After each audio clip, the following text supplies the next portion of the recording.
Hello, Dick. Looks like you've been studying the reference book on hydraulics fundamentals. Sure have, Tech. And this new one on Torqueflite hydraulics, too. Walt here says if I learn everything in these books, he can make me a Torqueflite expert in about 5 minutes. Well, Walt's been servicing automatics for a dozen years or so. So if that's what he says, I'd bet on it. Whoa down now, fellas. I told Dick once he understands the principles of hydraulics, I can show him how to diagnose Torqueflite problems without following a lot of blind alleys. Of course, this lesson in diagnosis will take a bit more than 5 minutes. Well, the session on fundamentals was interesting, and I have no trouble understanding those simple hydraulic systems, but I'm still a long way from understanding those Torqueflite hydraulic system diagrams. Well, how about that, Walt? You'll have to admit this diagram does look mighty complicated. Yes, it does, Tack. But it's not so tough if you take one thing at a time. The important thing, Dick, is to understand what each component's job is so you'll recognize the most likely cause of trouble when a unit isn't doing its job. Of course, no matter how well you understand hydraulics, systematic diagnosis is important. Besides finding out what needs repair, you want to know why it failed so you can get to the root of the trouble. So what say we go over the steps in Torqueflite troubleshooting now? Then we'll take the hydraulic components individually and see how to find the guilty one. Okay, Walt, where do we start? Your first check is the fluid level and the condition of the fluid. Always do this before you do anything with an ailing Torqueflite. Why is fluid level so all-fired critical, Walt? Either high or low fluid level spells trouble, Dick. Low fluid level lets the pumps take in air with the fluid. And if the level's too high, the gear train churns the fluid up and mixes air in. Then you get noise problems like pump whine and governor buzz. Since that aerated fluid is compressible, pressure buildup is delayed. On shifts, you get slip and engine runaway, and then a bump when the shift finally comes in. And that's not the worst of it. Air in the fluid from overfill speeds up fluid breakdown. So it's possible even on a low mileage job to have everything varnished up. Why don't you tell Dick how to check fluid level, Walt? Good idea, Tack. First, make sure the fluid is at operating temperature. Next, while the engine is running, push each of the buttons to fill the clutches and servos. Then be sure the fluid level is never above full and never below add 1 pint. On the subject of dipsticks, I've heard tell of cases where someone stuck the wrong dipstick into a Torqueflite. Now, the reference book shows you how to tell which dipstick goes with which transmission. Now, how about telling Dick what you learned from the fluid condition, Walt? Discolored fluid usually means an overhaul, Dick. For instance, if the fluid is black and smells burned, something is burned out in the transmission. If there's varnish on the dipstick, there's probably varnish in all the valves, servos, and clutches, too. Nothing but a complete cleanup will put the unit back in order. Milky-looking fluid means that engine coolant has leaked into the transmission. Glycol attacks the transmission seals and friction materials. So, this means reconditioning, too. I see. Now, what if fluid level and condition are okay, Walt? If possible, go for a ride with the owner to find out exactly what his complaint is. You might have to tune the engine to correct a shift complaint. You could have a bit of trouble explaining a bill for an engine tune to correct a shift problem unless you've prepared him for it. Just a minute now. What's the engine got to do with it? With low engine output, more gas pedal travel is needed to accelerate. This raises transmission throttle pressure, so upshifts are delayed and harsh. And don't adjust the throttle linkage to compensate for engine trouble. 2 wrongs don't make a right. As a matter of fact, Dick, throttle valve linkage adjustment should be checked after every tune-up. Yep, it should. But all too often it gets misadjusted during a tune-up.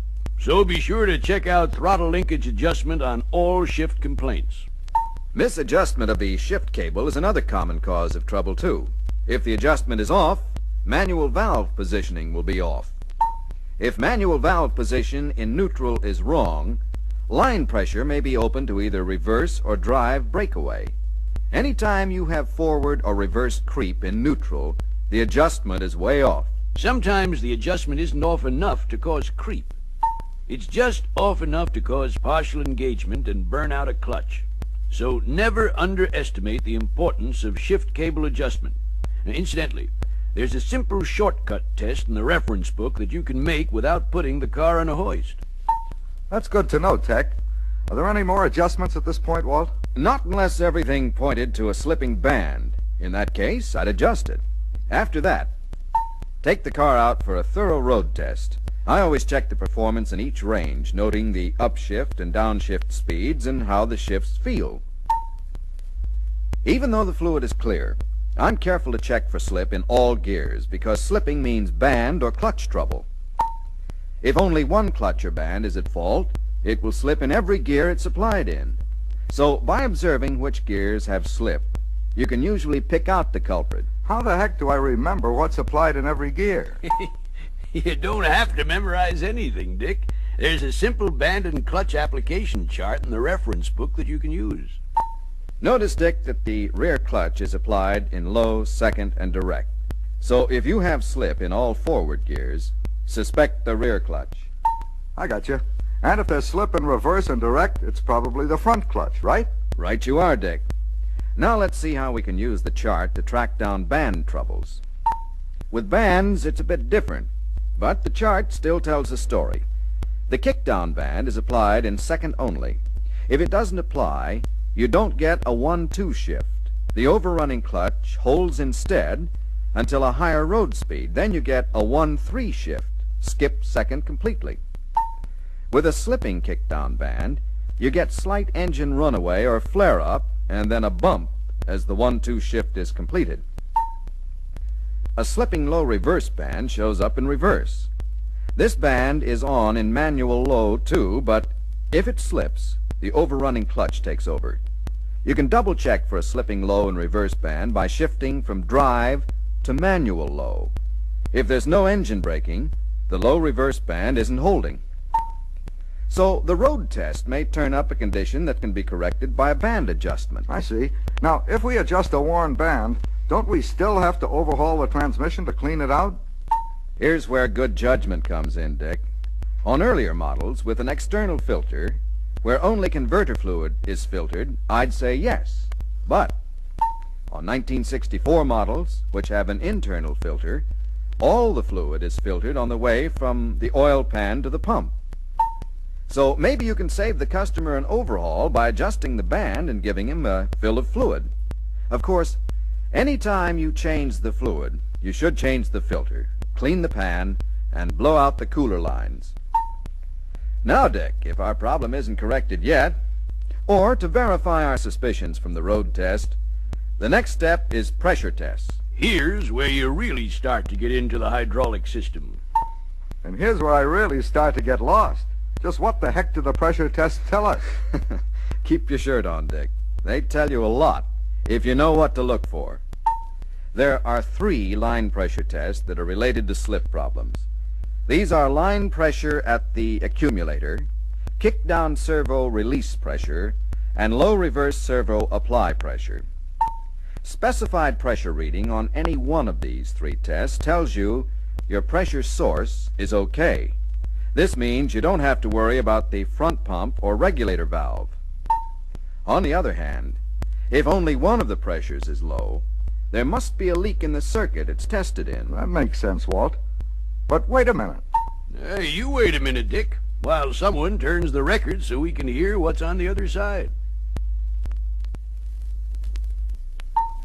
Now, what were you about to say when someone interrupted you, my boy? I was going to ask if a bad pump isn't the most common cause of low line pressure. Not by a long shot, Dick. All too often, pumps get blamed for low pressure. The more likely cause is an internal pressure leak. Tech's right, Dick. Remember that pressure is created by pumping fluid against a resistance. Even if the pump volume is very low, a tight system will eventually fill and pressure will build up. If pressure is lost, there has to be a leak. Of course, the pump itself can be leaking internally if it's old and worn. This means output volume gradually decreases. The symptom of lost efficiency is gradual delays in engagement, particularly in reverse.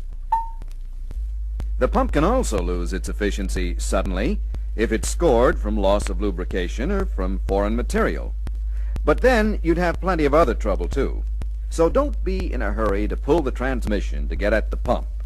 Instead, look for line pressure loss caused by a stuck regulator valve or a leaking clutch seal. On low-mileage jobs, a leaking servo or accumulator seal is a possibility. If a rear clutch seal is blown, accumulator line pressure will be low. This would verify rear clutch slip that you diagnosed on the road test. Occasionally, an improperly installed accumulator seal is broken and leaks, which also lowers accumulator line pressure. Then you also get a harsh 1-2 shift because the accumulator doesn't cushion the kickdown band. I understand that, Walt, but the kickdown servo release pressure is supposed to follow right behind accumulator line pressure. Wouldn't a rear clutch or accumulator leak lower kickdown servo release pressure too? No, it wouldn't, Dick. You see, the kickdown servo release test checks out the front clutch circuit. The front clutch and rear clutch accumulator circuits are separated by orifices, so pressure loss in one doesn't affect the other. The low reverse servo circuit, of course, is tested independently of the clutch circuits. A leaking low reverse servo seal will give you a low line pressure reading in reverse. Is there a pressure test for the kickdown servo, Walt? The tests don't tell you anything conclusive about the kickdown servo because it's pressurized on both sides in direct drive, Dick. Later on, we'll see how to use the air test for front servo leaks. Now, let's go on to the valves that affect shift timing. The throttle valve is just a simple regulator valve controlled by a spring and reaction pressure. From the story on fundamentals, you'll remember that the spring force determines the pressure the valve regulates at. When the driver steps on the gas, the spring is compressed, increasing spring force on the throttle valve. This increases regulated throttle pressure. Throttle pressure is connected to a plug at the main regulator valve. It assists the main regulator valve spring and therefore increases line pressure. The important thing to remember when testing throttle pressure is this. If line pressure increases smoothly as the throttle lever is advanced, the throttle valve and throttle pressure plug at the regulator valve are okay. If the throttle valve sticks, there may not be any pressure increase until the kickdown valve butts against the throttle valve and forces it over. Then the increase will be sudden. That's clear, Walt. I guess that leaves governor pressure then. Right, Dick. The governor valve is another simple metering valve, except that it's positioned by centrifugal force. If it's stuck in the in position, governor pressure will be too high, causing early shifts. If the valve gets stuck in the out position, governor pressure is vented, and there won't be any upshifts. There are two important indications when you check governor pressure. First, you want a smooth pressure buildup as speed increases. Second, the pressure should vent when the prop shaft stops, so the transmission will downshift. If the gauge reads 1 1/2 psi or less at a standstill, the governor is vented. That's right, Tech. Now that we've covered throttle and governor pressure, let's look at some other things that can cause shift problems. We'll start with the shift valves. The shift valves are relay valves that are held closed by a spring and throttle pressure and shifted by governor pressure. Throttle and governor pressure values determine the shift points unless the shift valve sticks. Then all bets are off. If there's a burr on the shift valve or dirt in the bore, it will take more governor pressure to shift it, so upshifts will be delayed. Likewise, on downshifts, more throttle pressure will be needed. In fact, you may not get a coasting downshift. Tell Dick about the accumulator and shuttle valve now, Walt. Okay, Tech. The accumulator cushions the kickdown band on the 1-2 upshift, so a harsh 1-2 upshift could indicate the accumulator needs repair. You don't need to worry about understanding exactly how the accumulator works, Dick. Just know what it's supposed to do. The same is true of the shuttle valve. Yeah, I really got lost in trying to figure that one out. What you need to know about the shuttle valve is that it connects or bypasses orifices to control shift quality. If I've still got an unanswered shift problem at this stage, I figure on a valve body cleaning anyway, and the shuttle valve is serviced the same as any other spool valve. There's one other thing you don't want to overlook, Dick. If the new internal filter gets clogged, it starves the pumps, and that messes up your shifts too. If I get the picture right then, Walt, shifting problems are nearly always caused by sticking valves, provided the linkage is adjusted right. The trick is to find out where the trouble starts. In the valve body, in the governor, or where? That's right, Dick. And if you know what each component is supposed to do, the road test and pressure test should point the finger for you. Right again, Tech. Now, Dick, if you've got this far and still haven't isolated the trouble, you're at least going to have to remove the valve body. With the valve body off, air tests only take a minute. In these tests, we apply the clutches and servos with air pressure. If they apply immediately, the system is hydraulically okay. That means you don't have to get into the transmission unless a piston hangs up. You can easily spot this because the piston won't release when the air pressure is removed. Notice, Dick, how hard this fellow works to keep from opening the transmission? You bet your life I do, Tech. No use of overhauling a unit when all it needs is to have the valve body serviced. And as often as not, slipping and erratic pressure originate in the valve body. For instance, a stuck regulator valve can bypass pump delivery to sump and cause pressure loss. And a stuck torque converter control valve can bypass the pump delivery through the converter and cooler circuit. Also, pressure can be lost by dirt under the ball check valves. Remember that when a clutch or servo isn't being applied, its system is vented so it can't stay applied from trapped fluid. If a check valve doesn't seat fully, it can connect a pressurized system to vent. As I see it then, Walt, slipping shouldn't be too hard to diagnose either. First, you try to isolate a clutch or band by road test. You verify your findings with pressure tests. If the systems are all tight hydraulically, and there's no friction material in the fluid or in the pan, the bands, servos, and clutches are okay. Then the trouble is probably in the valve body. You've caught on quick, Dick. Just remember that knowing what the component should do and using a proper diagnosis procedure and a little common sense make Torqueflite service lots easier than it appears at first. So keep this new MTSC book handy for study and reference. Remember, the better you know your job, the better job you can do for your customers. And that's good job security for us all.